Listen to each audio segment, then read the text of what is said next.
on YouTube, and I want to welcome you to something new, something different, something off, but in a good way.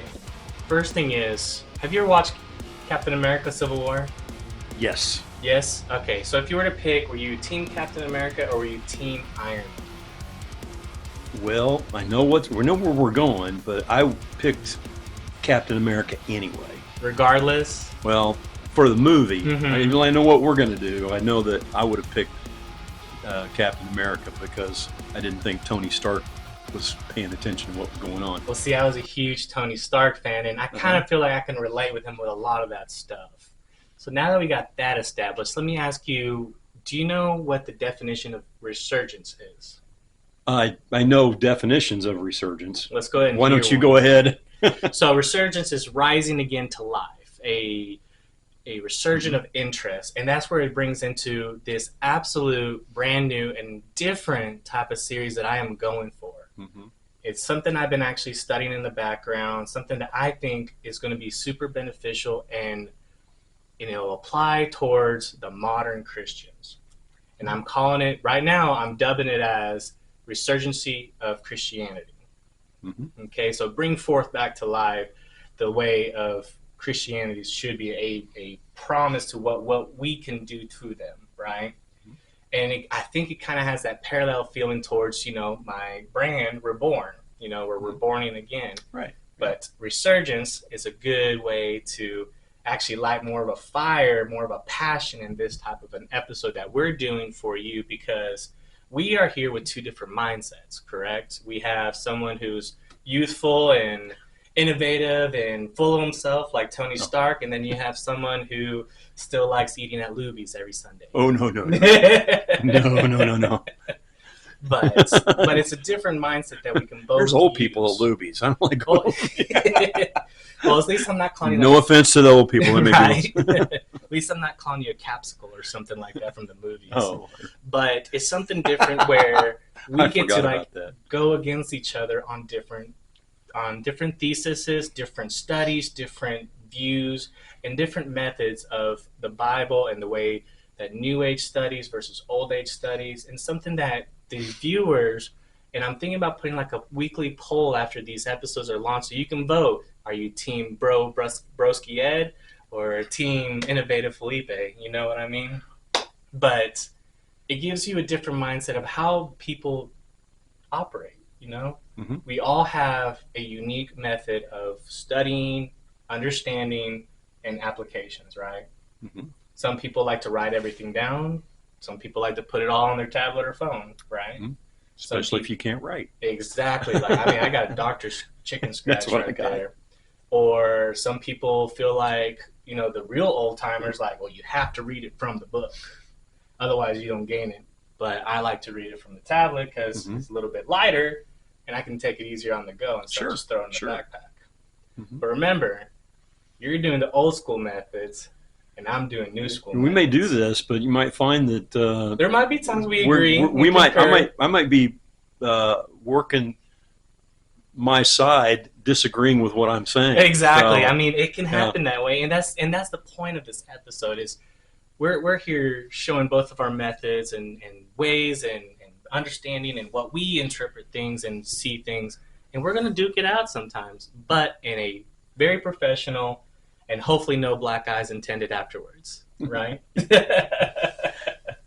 Sometimes it just is what it is. But it's this. Get your opinion on this. Like this whole way of everything is to bring a new interest of faith back, right? Like, how do you feel about that? It's amazing because when you sent me this idea, I've already been reading. I've been studying on this for months and months. Actually, been longer than that because this is not a new discussion topic. This has been going on for a while. For probably 15 years or 20 years, and pastors have started talking about it 10 or 15 years ago, but they were talking about it after it's already happened. It's like you're looking back and go, what happened? Right? Like you already missed the point. Yeah, we were already behind the eight ball, if you will, on it, on trying to figure out, okay, what happened? Where'd everybody go? Right. And so I think, and this hits both the old and the young to alike, is that, there's one side of it I think that you have to ask, and this is good management anyway, is that before you knock the fence down, you need to ask, why is the fence there, right? Mm-hmm. Or why, before you knock the wall down, why did they put the wall there? And we need to both sides need to understand, because I think there is some tradition, not bad, that gets carried forward, and it goes from tradition to dogma. You've heard me say, traditionally you have, in the older churches, you have an organ and you have a piano. Yeah. Well, then don't bring that electric guitar back in here. You bring that forward from tradition and go, that's kind of what you do. Not everybody does it, right? And it's has regionally, it's different. Yes, but you go back up to where I grew up at, in the small churches, there's an organ and there's a piano, and there's someone that can barely play the piano and someone that thinks they can play the organ. That's the ones where they play with their feet too, feet and everything. And so that and some people will say, isn't that dancing? It's like, not if you're on the organ, it's not. Right. And when you picture that, me personally, I always picture those Southern gospel movies and everything, and you have the people in the background just going and singing along with it. And but see, there's people look at that and they'll go, oh my gosh, that's old stuff. No, that's not bad. And you watch some of the newer stuff, like what we see at Iron Man and stuff like that, and you go, that's the new stuff. And you go, it's not bad. Right. It's not bad. But there's such a fine line between one, like I said, there's a tradition, but when someone comes into the church and goes, I ain't going to that church, I don't have an organ and piano, that's bad. Yeah. Right. Or, this has been many, many years ago. We had someone come in, a family came in, sat down, and then they moved closer, which is kind of, they weren't Baptist, right? Because they were moving closer to the front. And then they got up and they left. And they go, that couple just left. And I went out there, and it was the drums. And they saw, no, you got drums. It's like, you haven't heard the preaching. Right. You haven't heard how we use the drums. Mm-hmm. And so there was a stigma already of that can't be right. Right. That is wrong. Right. Now, if a young person goes into a church and says, there's no drums, I'm leaving, that's wrong. Right. So see, you got to find that perfect balance, and you nobody's found it yet, though. Right. And that's where I'm hoping is going to be a pathway to have people understand and realize, like, even with my YouTube channel, and I'll be honest with that, I can't make everybody super happy whatever I post. Nope. But what I can do is work hard, put in the effort, and provide what I am trying to provide. Yep. And if I can get even just that one person to watch it from beginning to end and say, that was really good, it did something to me, then that work was justified for that reason. Yeah. And it's a huge thing, because of course there's times, because I'm working late at night after my family's asleep, and I'm putting in the extra hours after working already 10 hours at my first job, then dealing with my children and everything, which I absolutely love. And then after they're all in bed, I'm dead tired, but I'm still putting in that work because I want to be able to provide. Right now, I have 183 followers on Facebook, and I get compliments out of what they're seeing and stuff. Yep. And I even have people now saying, it's like, maybe if you did this, it'd be easier. And I'm like, I'm open always to it. And that's like what this series is about, is that I'm going to tell you exactly what my opinions are. You're going to tell them exactly what your opinions are. And honestly, if you validate one more than the other, then you'll realize that you're going to be more open to interpret to change. Then you won't have that stigmatism on being like, well, I can't do that anymore because they have drums, or oh my gosh, I see an ankle, or type of scenario. That's going back a ways, but that's going way back a ways. But you have those mindsets. Sure. And you have to understand. You told me, you've heard me talk about, the buns in the hair, or, you got to have a bun, you got to wear culottes or whatever those are. I don't even know what they're called. And the guy's got to have a shirt and tie, and you know what? And again, if that church in that region, if that's what works for them, that's fine. Exactly. And the only time it ever gets dangerous is when you, and this happens, and this unfortunately it happens probably more in that type of setting of a church. They see someone come in that's not wearing that, they think of them less spiritually. Right. That's bad. That's where it Right? gets bad. That's Or where that those fine line guys you got don't get jumped it because over. they like to sing the old hymns. That's not bad. And there's an entire discussion we can have on music, but Yeah. but And that's there's how we're a going to be breaking yeah, down our series and stuff. I mean, we're but going to have you topics know on you music, have to be digital careful, input. and here's the thing that I have witnessed and experienced, and some of it's online, some of it's been in person, is that you have a group of people that it's young people, and it's quote their music. Well, Hmm. if it's worshiping God, it's not their music; it's God's music. Right. They're just a part of it. But you see churches that will, and I know churches where they just said, "Listen, folks, we're going to start doing this, and if you don't like it, you can leave." And normally it's the old folks that leave, the older folks that leave, Right. and that is having a church that does not having a church that does not um, lend itself to all ages can't be doing what the Bible tells them to, Right. because the elder ladies are told to teach the younger ladies. Well, if you run the older ladies off, who's going to teach them? Right. Same way with the older men to teach the Hmm. younger men. So there has to be a dynamic of, and we're eclectic because we Hmm. play old stuff and new stuff. We play old stuff new ways. We twist it up. But some would look at ours and go, "Well, you're singing the old songs." Not really. I mean, very little um, do we have hymns in our stuff. More of it's the contemporary, but it's very dangerous. You got to watch that because you Right. have to look at the music that's being played, and then if you this will roll into it when we touch, because what you're talking about is resurgence. There's another thing that's happening called deconstruction, Uh-huh. and that deconstruction is in regards. I mean, you got contemporary Christian music uh, stars, personalities that are leaving, uh, and why?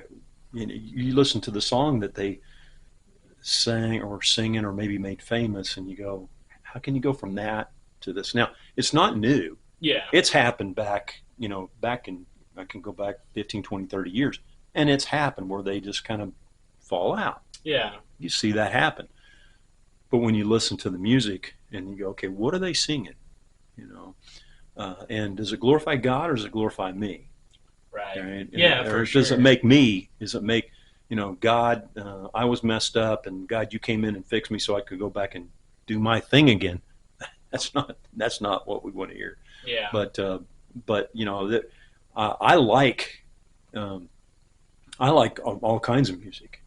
Uh, Oh, same here. I'm pretty eclectic. I don't, as far as rock and roll is concerned, I don't think anything worthy of rock and roll happened after '79. But there's a lot of people that would agree with that. Well, But see, I went from the route of starting off rock and roll, where my dad used to just quiz me on all these bands, and I mean, it's the I got to the '70s point. stuff, right? Oh Because yeah, we're dead. '70s, Yeah, '80s, and I mean, I would get it within the first couple seconds of the yeah, yeah. song, and then my dad always jokes like, "Where did I fail you?" Because then I started listening to like death metal and heavy Uh huh. metal and all this other Yeah, everybody's got a stuff, and I'm taste, like, right? it's my Everybody has a taste. taste. I mean, I Yeah, love it, but I still love the classics too yeah, and everything. Which I mean, yeah, Tony Stark did too. So yeah, great minds yeah. think And see, alike. mine is just I because my background is in orchestration. I mean, way back a long time Hmm. ago, was in orchestration and leading orchestra stuff. So I like to be able to hear where the parts are coming out Yeah. and stuff. But that's just how how I grew up. I don't like to listen. I don't like heavy metal.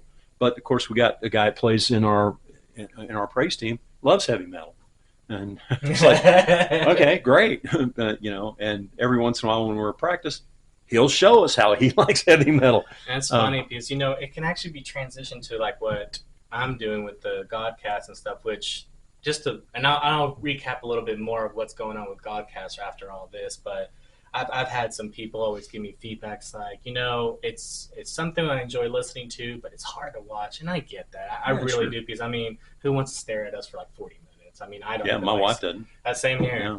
So, and I know this new series is going to give a little bit more of a dynamic and a different thing where you get to watch maybe some hands being thrown around, but Yeah. but um, like I have a couple family members like, well, you got to talk more for those blue collar folks and the ones that I don't even know how I phrase it, but all I could say is like, okay.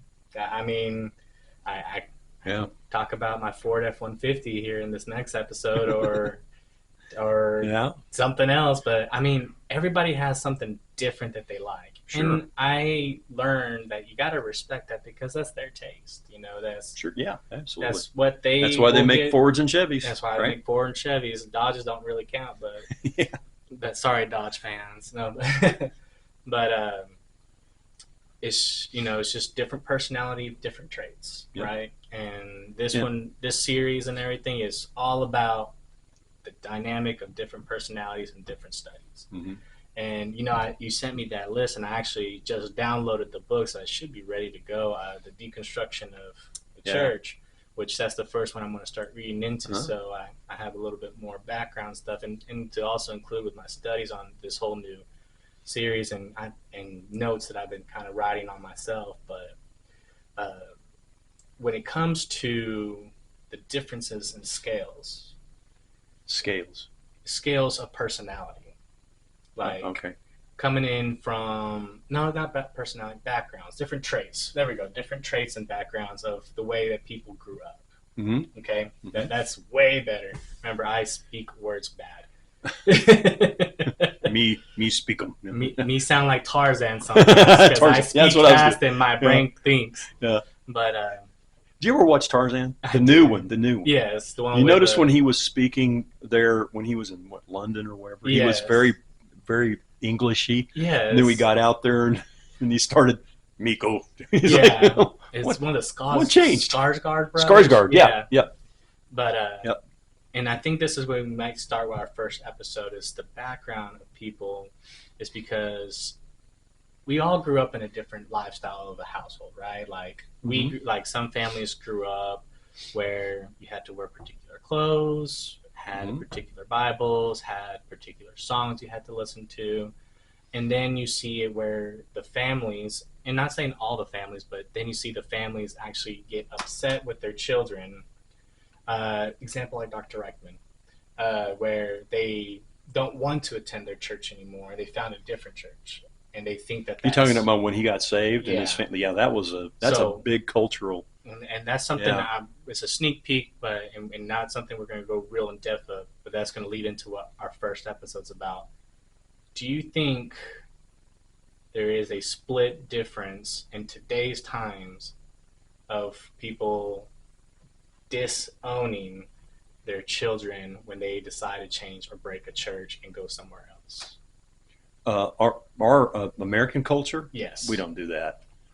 By and large, we don't. I mean, you get to smaller communities. Now, let me rephrase that. In the Christian community, and the where it's at today Mm-hmm. versus back. You look at Muslims. I mean, how serious are they in their religion? Extremely. You can leave us if you want, and we will kill you. Exactly. Right. Now the Jews don't. They don't physically kill you. They just have your burial, and you're dead. And that's what Reichman was talking about on that. So do we see that today? I think we're, and this is part of the deconstruction, or maybe it's a different mindset coming in, is that it's not if you're a Christian. If you're a Christian at all, you're being demonized. Because they have some preconceived notions. Who was it? I mean, it's been said several times. Don't judge all Christian by its heretics, right? And so that's what they do. They'll, well, you're a Christian. I got a call a month or so ago, and the guy was telling me, he says, well, I saw that you guys were Baptists, and Baptists are doing this and the sexual abuse claims and all this stuff, and that's bad. And it's like, you know about that, right? I said, no, I don't know about that. And he's like, well, you're Baptist. I was like, we're independent Baptists. We're not Southern Baptists. So no, I don't know what you're talking about. The thing about an independent Baptist, we're independent, you know? And so, you know, but that stigma gets applied to everyone. Right. And, you know, well, if you're a Christian, that means you believe these things. Well, you'd be surprised, right?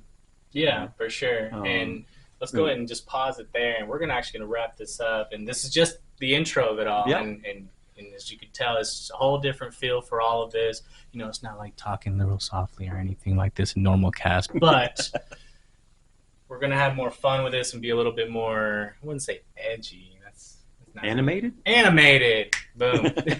That's always good. But, and I'm still going to Are you going to change your outro? The outro, man, I really love that. No. You just had to do that right here. You're getting ready to do it, weren't you? I was about to.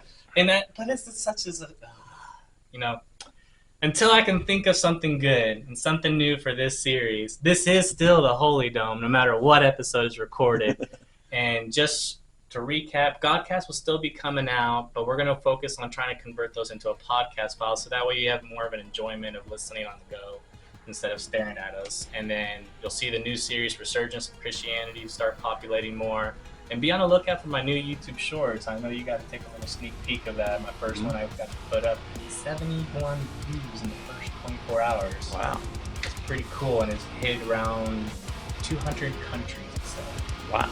So I thought that was pretty awesome. So keep an eye on those. I'm still working on my skill set on that. But this is the Holy Dome. We are 2, and 1 is going to be out. We'll see y'all next time.